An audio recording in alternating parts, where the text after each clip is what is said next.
শ্রী শ্রী ঠাকুর পরমারাধ্যা জগজ্জননী শ্রী শ্রী বড়মা পরম পূজ্যপাদ শ্রী শ্রী বড়দা পরম পূজ্যপাদ শ্রী শ্রী আচার্য দেব সমস্তଙ୍କର ରାତୁଳ ଚରଣରେ ମୋର ଅନନ୍ତ କୋଟି ପ୍ରଣାମ। ବାର୍ଷିକ ସତ୍ସଙ୍ଗ ଉତ୍ସବର ଏହି ପବିତ୍ର ଲଗ୍ନରେ ଉପସ୍ଥିତ ସମ୍ମାନନୀୟ ପରିଚାଳକ ମହୋଦୟ, ବରେଣ୍ୟ କର୍ମୀ ମଣ୍ଡଳୀ, ଭକ୍ତିମତୀ ମାତୃମଣ୍ଡଳୀ, ସାଧୁ ସଜ୍ଜନ ମଣ୍ଡଳୀ, ଗୁରୁ ଭାଇ, ଛୋଟ ଛୋଟ ପିଲାଏ ସମସ୍ତଙ୍କୁ ମୋର ଆନ୍ତରିକ ଜୟ ଗୁରୁ। ଚାହୁଁ ଚାହୁଁ ସପ୍ତମ ବର୍ଷରେ ପଦାର୍ପଣ କଲା ଏହି ବାର୍ଷିକ ଉତ୍ସବ। ମା ମାନଙ୍କର, ଭାଇମାନଙ୍କର ନିଷ୍ଠା ପ୍ରଚେଷ୍ଟାରେ ଆଜି ଦେବ ସଭାରେ ଉପନୀତ ହୋଇଛି ପରମ ଦୟାଲ ଶ୍ରୀ ଶ୍ରୀ ଠାକୁରଙ୍କର ଏହି ବାର୍ଷିକ ଉତ୍ସବ।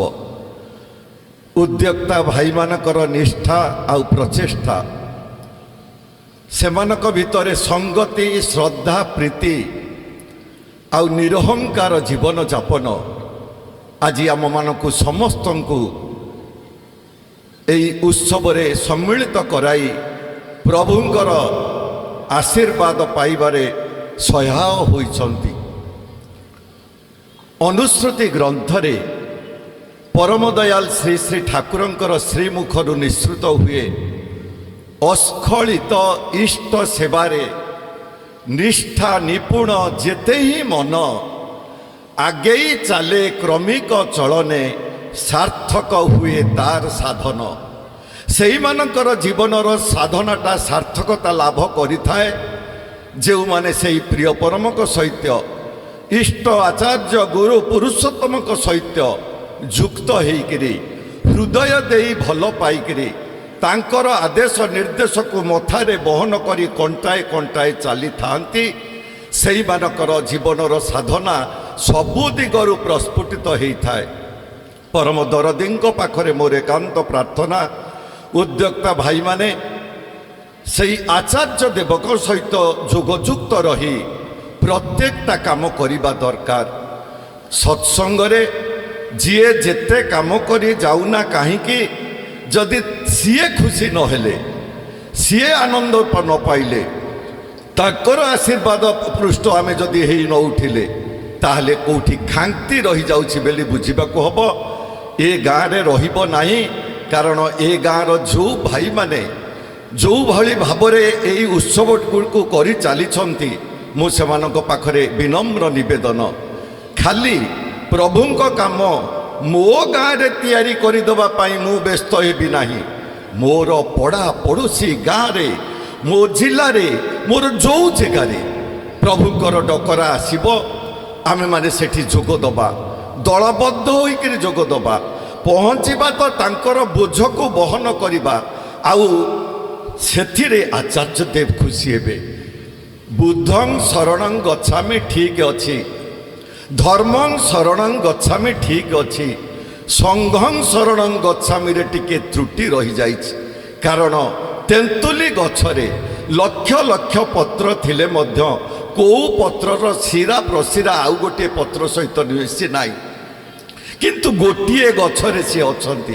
ସେମିତି ଦେବୀଙ୍କର ମନା ଯେଉଁ ମେଢ଼ରେ, ଯେଉଁମାନେ ସବୁ ମା ଦୁର୍ଗାଙ୍କ ମେଢ଼ରେ ଅଛନ୍ତି, କାହା ସହିତ କାହାର ପଡ଼େ ନାହିଁ, କିନ୍ତୁ ସିଏ ଗୋଟିଏ ମେଢ଼ରେ ପୂଜା ପାଉଛନ୍ତି। ସେମିତି ଆମମାନଙ୍କର ଚରିତ୍ର, ଚଳନ, ଆଚରଣ, ଆମମାନଙ୍କର କଥାବାର୍ତ୍ତା, ଆମମାନଙ୍କର ଢଙ୍ଗ ରଙ୍ଗ ଯେମିତି ହେଇଥାଉ ନା କାହିଁକି, ପରମ ଦୟାଲ ଶ୍ରୀ ଶ୍ରୀ ଠାକୁରଙ୍କର ଆଶୀର୍ବାଦ ପୃଷ୍ଠ ହେଇ ମଥାରେ ତାଙ୍କର ଆଶୀର୍ବାଦକୁ ବହନ କରି ଆମେ ଆଗେଇ ଆଗେଇ ଯିବା।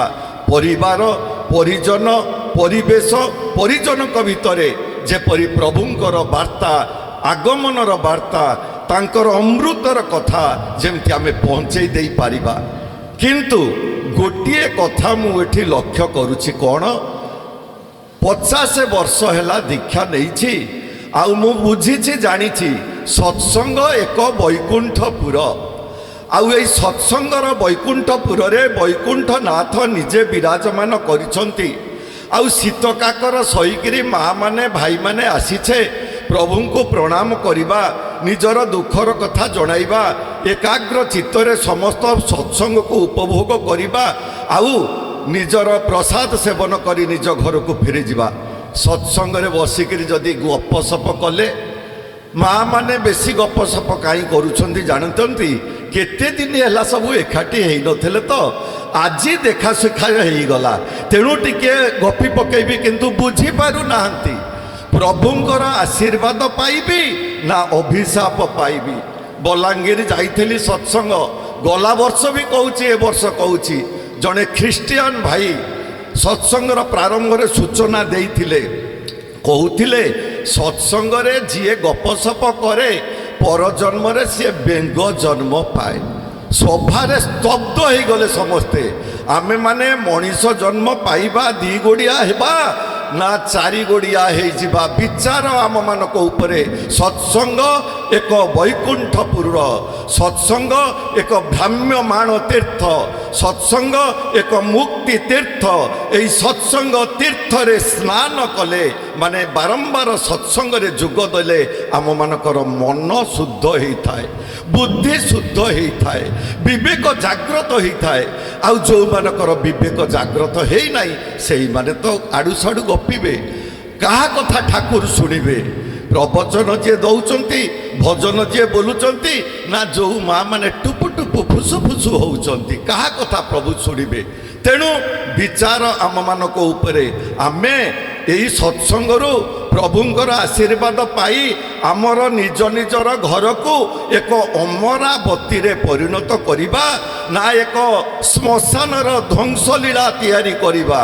ଯେଉଁମାନେ ଟୁପୁ ଟୁପୁ ଫୁସୁ ଫୁସୁ ହୋଇଛନ୍ତି ସେମାନେ ଆଜି ପର୍ଯ୍ୟନ୍ତ ଈଶ୍ୱରଙ୍କ ଇଲାକା ଭିତରକୁ ଯାଇପାରିନାହାନ୍ତି, ମାନେ ମାନି ଚଳିବାର ଗୁଣ ସେମାନଙ୍କର ଆଜି ପର୍ଯ୍ୟନ୍ତ ଜାଗ୍ରତ ହେଇନାହିଁ।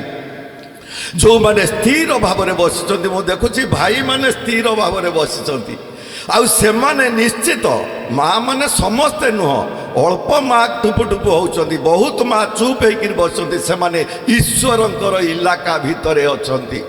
ଆଉ ଯେଉଁମାନେ ଈଶ୍ୱରଙ୍କର ଇଲାକା ଭିତରେ ଅଛନ୍ତି ସେମାନଙ୍କର ଗତି ଶୁକ୍ଳ ପକ୍ଷର ପ୍ରତିପଦର ଜହ୍ନ ପୂର୍ଣ୍ଣିମା ଆଡ଼କୁ, ମାନେ ଏ ଜୀବନଟାକୁ ପୂର୍ଣ୍ଣାଙ୍ଗ କରି ଗଢ଼ି ତୋଳିବା ପାଇଁ ସେମାନଙ୍କର ଇଚ୍ଛା। ଯେଉଁମାନେ ଟୁପୁ ଟୁପୁ ଫୁସୁ ଫୁସୁ ହେଉଛନ୍ତି ସେମାନେ ଶଇତାନର ଇଲାକା ଭିତରେ ଅଛନ୍ତି। ତାଙ୍କର ଗତି ନା କୃଷ୍ଣ ପକ୍ଷର ପ୍ରତିପଦର ଜହ୍ନ ଯେପରି ଅମାବାସ୍ୟା ଆଡ଼କୁ ଗତି କରିଥାଏ, ସେମାନେ ସେଇ ଆଡ଼କୁ ବୁଝନ୍ତି ନାହିଁ, ଜାଣନ୍ତି ନାହିଁ, କହିବାର ଲାଳସାରେ ଗପି ପକାଉଛନ୍ତି। କିନ୍ତୁ ପୁରୁଷୋତ୍ତମଙ୍କର ଦରବାରରେ ମୁଁ ସ୍ଥିର ହେଇ ବସିବି, ପ୍ରଭୁଙ୍କୁ ପ୍ରାର୍ଥନା ଜଣାଇବି, ହେ ପ୍ରଭୁ, ଯେଉଁ ଘରକୁ ମୋତେ ବୋହୂ କରିକିରି ଆଣିଥିଲ, କେତେ କଷ୍ଟ, କେତେ ଦୁଃଖ, କେତେ ଅଭାବ ଅନାଟନକୁ ମୁଁ ଅତିକ୍ରମ କରି ଚାଲିଛି, ତା ସତ୍ତ୍ୱେ ମୁଁ ଆପଣଙ୍କୁ ପ୍ରାର୍ଥନା ଜଣାଉଛି, ଆପଣ ମୋ ହୃଦୟ ଭିତରେ, ମନ ଭିତରେ, ଚିନ୍ତା ଭିତରେ, ଚେତନା ଭିତରେ, ବୋଧ ଭିତରେ, ବୁଦ୍ଧି ଭିତରେ, ଜ୍ଞାନ ଭିତରେ ସଦା ଜାଗ୍ରତ ରୁହନ୍ତୁ। ମୁଁ ଯେପରି ସମସ୍ତଙ୍କର ମନଲାଖି ବୋହୂଟିଏ ହେଇ ମୋର ପରିବାରକୁ ଏକ ତୀର୍ଥରେ ମୁଁ ପରିଣତ କରେ, ଏକ ଦେବାଳୟ, ବିଦ୍ୟାଳୟ, ଔଷଧାଳୟ, ଭଜନାଳୟରେ ମୁଁ ପରିଣତ କରେ। ଏଇଭଳିକା ଚିନ୍ତାଧାରା ନେଇକିରି ସିନା ଆମେ ବସିବା, ଆଉ ଟୁପୁ ଟୁପୁ ଫୁସୁ ଫୁସୁ ହେଲେ ଆମେ ଶଇତାନର ଅଧୀନକୁ ଚାଲିଯିବା, ଈଶ୍ୱରଙ୍କ ଅଧୀନକୁ ଆସିପାରିବା ନାହିଁ। ଅନୁଶ୍ରୁତି ଗ୍ରନ୍ଥରେ ପରମ ଦୟାଲ ଶ୍ରୀ ଶ୍ରୀ ଠାକୁର କହୁଛନ୍ତି, ଭଜନ ଯୁକ୍ତ ହୃଦୟ ଯାହାର, ଚର୍ଯ୍ୟା କୃତି ତପ ଚଳନେ, ଲୋକ ବର୍ଦ୍ଧନା ସ୍ୱଭାବ ଯାହାର, ଭଗବତ୍ତା ରହେ ସେখানে। ଯେଉଁମାନେ ଭଜନ ଦୀପ୍ତ, ଯେଉଁମାନେ ତାଙ୍କୁ ସ୍ମରଣ କରନ୍ତି, ମନନ କରନ୍ତି, ଚିନ୍ତନ କରନ୍ତି, ସତ୍ସଙ୍ଗରେ ବସି ନାମମୟ ହେଇକିରି ରୁହନ୍ତି, ପ୍ରଭୁ ସେମାନଙ୍କର ହୃଦୟ ଭିତରେ ବିରାଜମାନ କରିଥାନ୍ତି। କାରଣ ଭକ୍ତ ହୃଦୟ ବୃନ୍ଦାବନ, ଭଗବାନେର ନିବାସ ଜାଣିସ୍, ଭଜନ ରାଗର ସୁସାଧନେ ହୃଦୟ ତାଙ୍କେ ଡେକେ ଆଣିସ୍।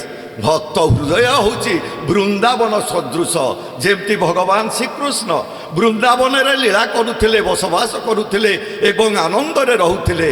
ଆଜି ଆମମାନଙ୍କର ହୃଦୟ ହେଉଛି ଭଗବାନଙ୍କର ଲୀଳାସ୍ଥଳୀ।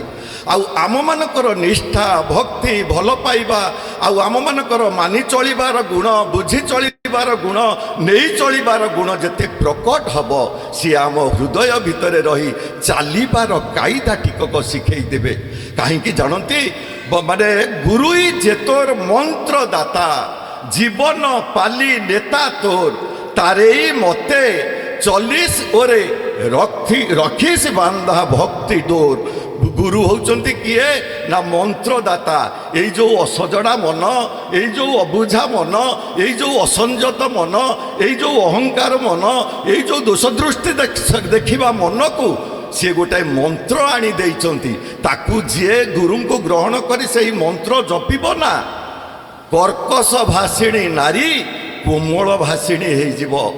ମା କାଳୀ ଆଉ ମା ଲକ୍ଷ୍ମୀ ମୁଁ କ'ଣ ହେବି? ବିଚାର ଆମମାନଙ୍କ ଉପରେ। ତେଣୁ ସତ୍ସଙ୍ଗରେ ଧୀର ସ୍ଥିରରେ ବସିବା, ଠାକୁରଙ୍କ କଥା ତୋଳି ଧରିବା ପାଇଁ ବହୁତ ଭାଇମାନେ ଅଛନ୍ତି, କର୍ମୀମାନେ ଅଛନ୍ତି। ମୁଁ ଖାଲି ପ୍ରାରମ୍ଭିକ ଭାବରେ କହୁଛି, ସତ୍ସଙ୍ଗରେ ବସିଲେ ମଣିଷର ମନଟା ତ ପବିତ୍ର ହୁଏ, ମଣିଷର ବୃତ୍ତି ପ୍ରବୃତ୍ତି ନିୟନ୍ତ୍ରିତ ହେଇଥାଏ, ମଣିଷର ଚରିତ୍ର ପରିମାର୍ଜିତ ହେଇଥାଏ, ମଣିଷ ଜ୍ଞାନରେ ସମୃଦ୍ଧି ଲାଭ କରିଥାଏ। ଆଉ ପୁରୁଷୋତ୍ତମ ସଦ୍ଗୁରୁଙ୍କୁ ମଥାରେ ବହନ କରି ଚାଲିଲେ ଭାଗ୍ୟର ବି ପରିବର୍ତ୍ତନ ହେଇଯାଇଥାଏ। କଥାକୁ ଲମ୍ବଉନି, ଏଇଠି ମୋର ବକ୍ତବ୍ୟ ରଖୁଛି। ଧୀର ସ୍ଥିରରେ ପଡ଼ିବା, ଛୁଞ୍ଚିଟାଏ ଯେମିତି ଶୁଭିବ ନାହିଁ। ଯାହାର ପାଟିରୁ କଥା ବାହାରିଲା ସିଏ ବେଙ୍ଗ ଜନ୍ମ। ଜୟ ଗୁରୁ।